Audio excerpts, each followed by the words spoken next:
Welcome to mathematics learning class.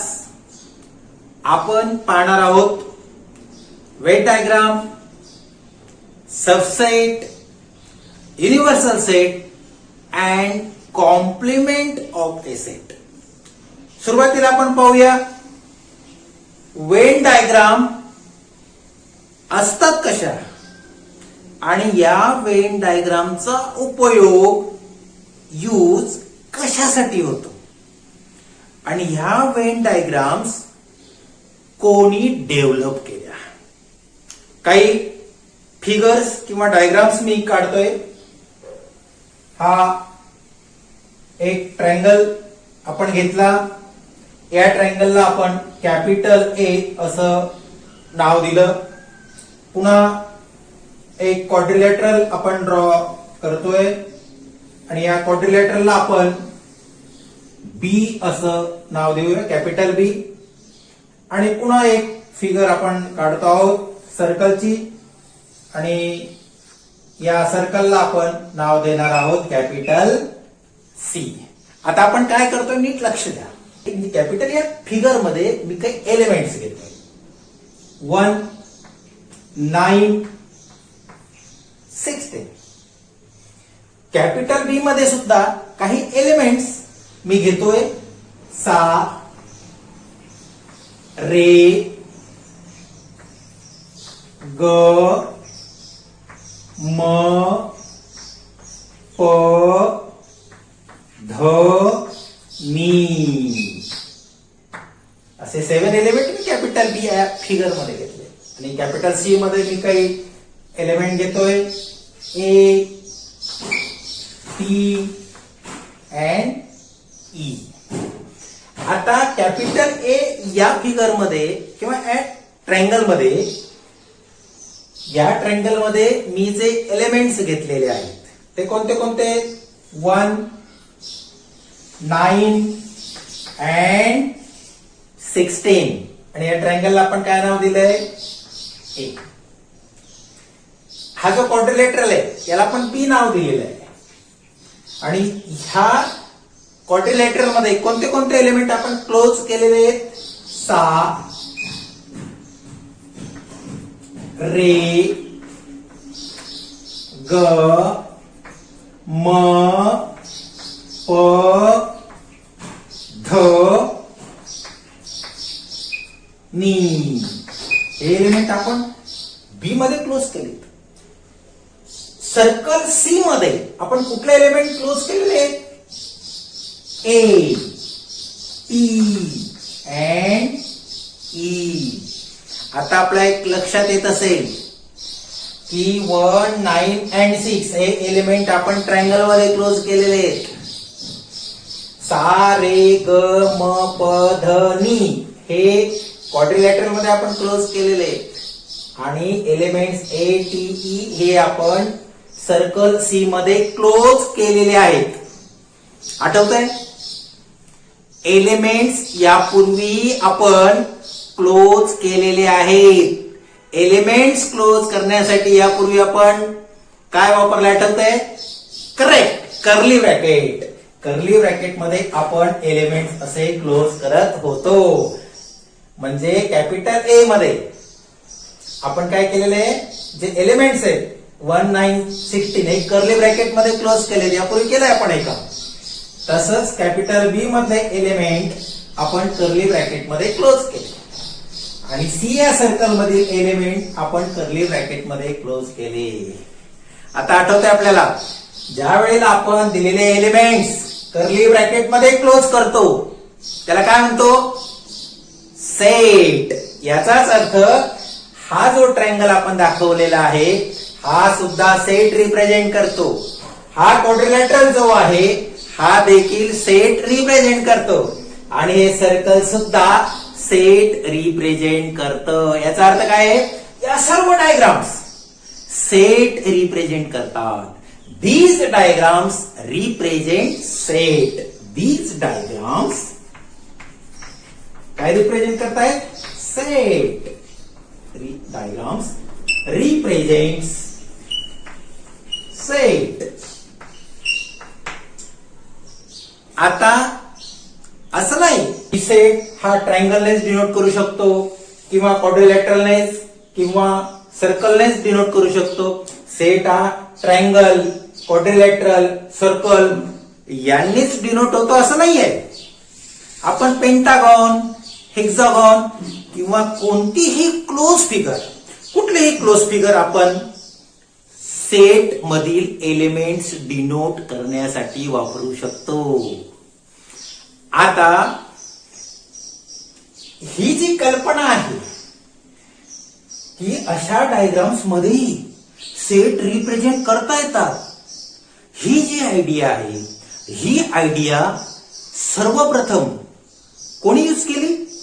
British logician John Wien याने या diagrams use केल्या होत्या. दिस idea was used and developed by British logician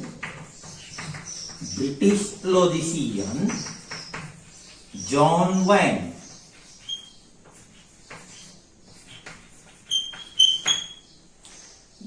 Therefore, these diagrams are called Venn diagrams. लक्षात आलं? मग Venn diagram कशा असतात? कोणतीही क्लोज फिगर म्हणजे वेन डायग्राम. आणि या डायग्राम मध्ये आपण काय करतो? एलिमेंट्स क्लोज करतो. सेकंड, वेन डायग्रामचा यूज कशासाठी करतो आपण? सेट रिप्रेझेंट करण्यासाठी. आणि थर्ड काय शिकलो आपण? की ह्या डायग्राम्स ची जी आयडिया आहे ही कोणी डेव्हलप केली? जॉन वेन याने. आणि म्हणून या डायग्राम्सना आपण जॉन वेन डायग्राम्स किंवा वेन डायग्राम्स असं म्हणतो. आता आपण नेक्स्ट टॉपिक पाहणार आहोत, subset.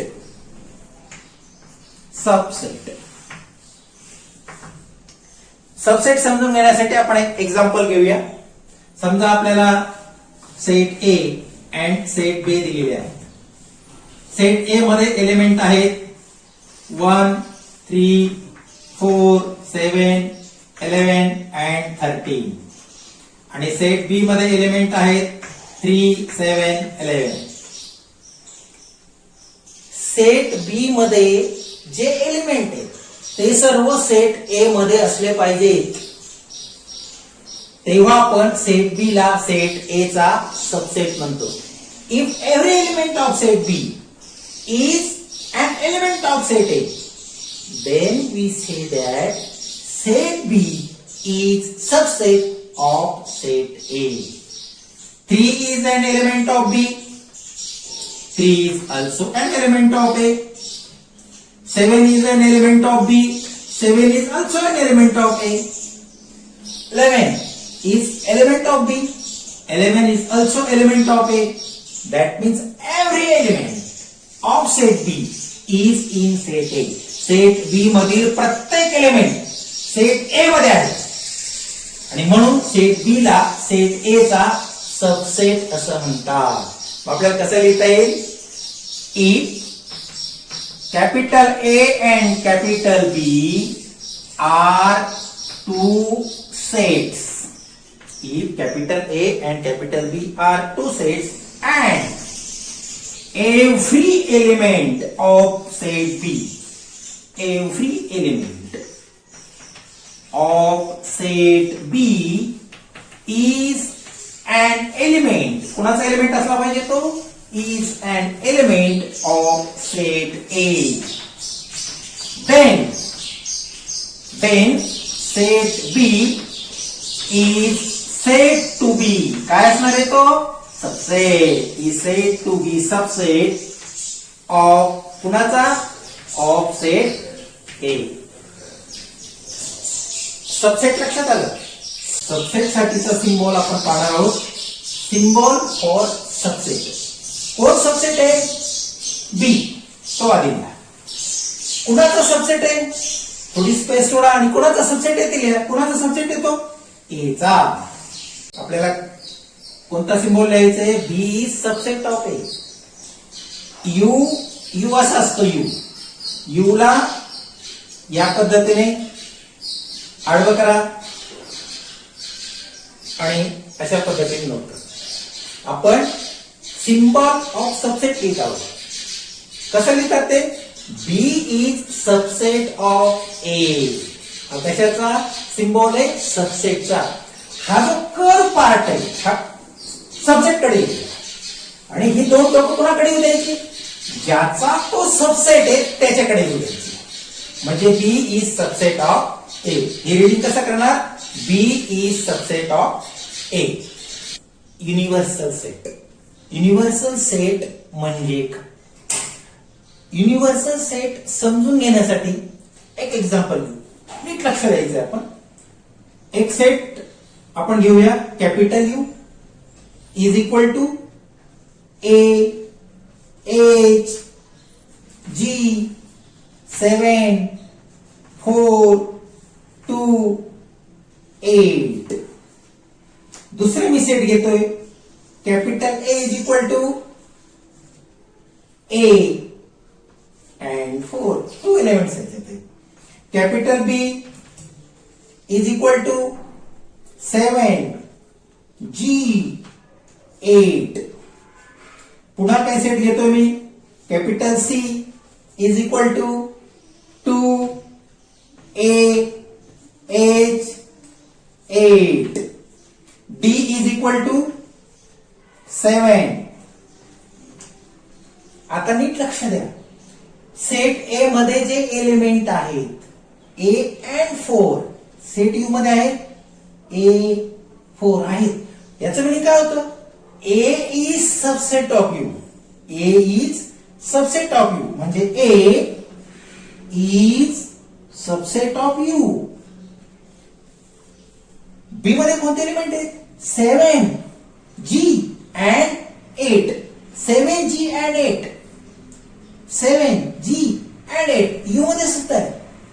Every element of set B is an element of set U. Therefore, B is subset of U. B is subset of U. Again, C contains elements 2, A, H, 8. 2, A, H, 8. That means every element of C is an element of U. Therefore, C is also a subset of U. C is subset of U. Again, in set D, there is element 7. 7 is in U. That means every element of D is an element of U. Therefore, D is also subset of U. म्हणजे काय केलं आपण? एक suitable असा set निवडला. कसा? दिलेल्या सर्व सेटसाठी आपण एक असा सेट चूज केला की हे दिलेले सर्व सेट या सेटचे सबसेट आहेत. म्हणजे काय? A suitably chosen set of which sets under consideration are subsets of that set U. The set U is known as universal set. सोपं आहे. A suitably chosen set of which sets under consideration are subsets of that set, then the set is known as universal set. Definition आपण लिहूया. A suitably chosen set, a suitably chosen set of which sets under consideration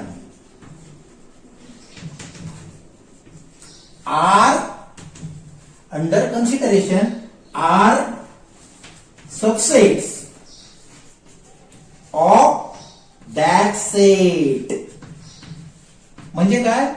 जो आपण set choose केलेला आहे त्या सेटचे सर्व दिलेले सेट कसे? सबसेट आहेत. हे सर्व सबसेट आहेत. Are subsets of that set is called universal set. Is called the universal set.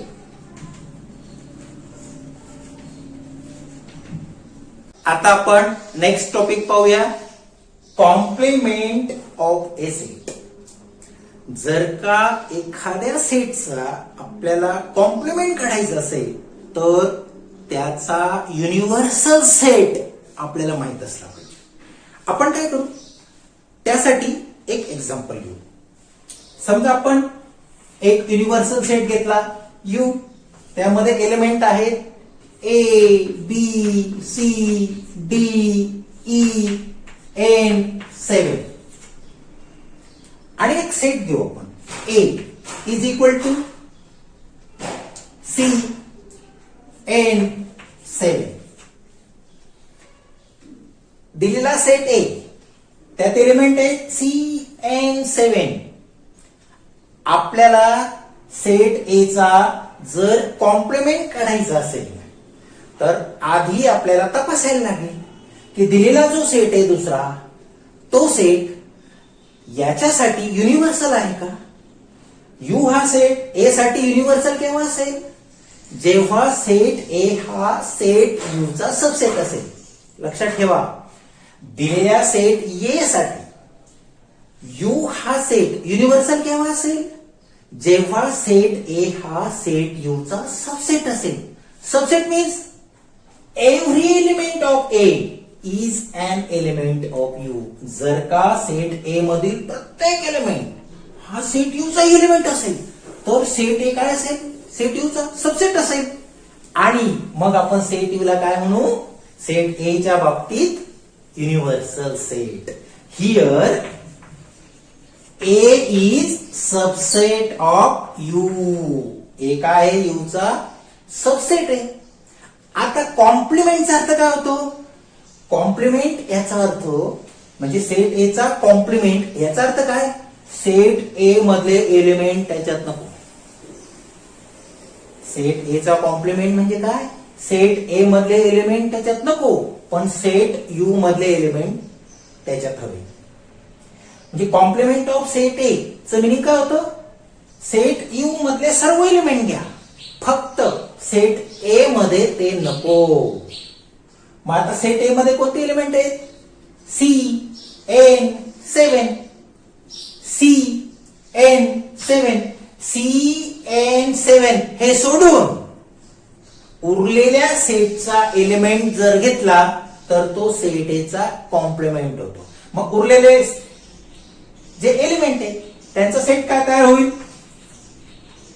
A B C घेता येणार नाही कारण तो ए मध्ये आहे, डी ई एन घेता येणार नाही कारण तो ए मध्ये आहे, 7 घेता येणार नाही कारण तोही ए मध्ये आहे.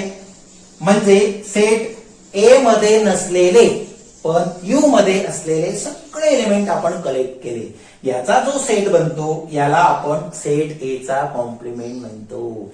मग तो कसा लिहितात, A complement is equal to, A कॉम्प्लिमेंटलाच आपण ए डॅश असंही डिनोट करतो. हे कसं वाचतात, complement of a set A, complement of a set A. आता याची डेफिनेशन कशी तयार होईल, complement of a set is a set of elements containing in U but not contain in A. मग कसं लिहिता आपल्याला, complement of a set A, complement of a set A is a set of elements. कसं element, set of elements contain in, कशात असले पाहिजे ते, you मध्ये, कंटेन इन यू बट, पण कशात नको, बट नॉट इन ए, पण परंतु ते ए मध्ये नको. आता हेच आपल्याला कसं लिहिता येईल, हेच आपल्याला कसं लिहिता येईल, complement of A is equal to set of all elements x. सर्व एलिमेंट घ्यायचे कोणते, x belongs to U. X कशात पाहिजे, यू मध्ये, x belongs to U and x is not belongs to A. म्हणजे एक्स यू मध्ये पाहिजे पण एक्स ए मध्ये नको, तसंही आपल्याला लिहिता एकक. अशा प्रकारे आपण वेन डायग्राम शिकलो. वेन डायग्राम कशा असतात, त्याचा यूज कशासाठी होतो आणि त्याला सर्वात आधी कुणी डेव्हलप केलं. त्यानंतर आपण सबसेट म्हणजे काय ते पाहिलं, युनिव्हर्सल सेट म्हणजे काय ते पाहिलं आणि complement of a given set ते सुद्धा पाहिलं.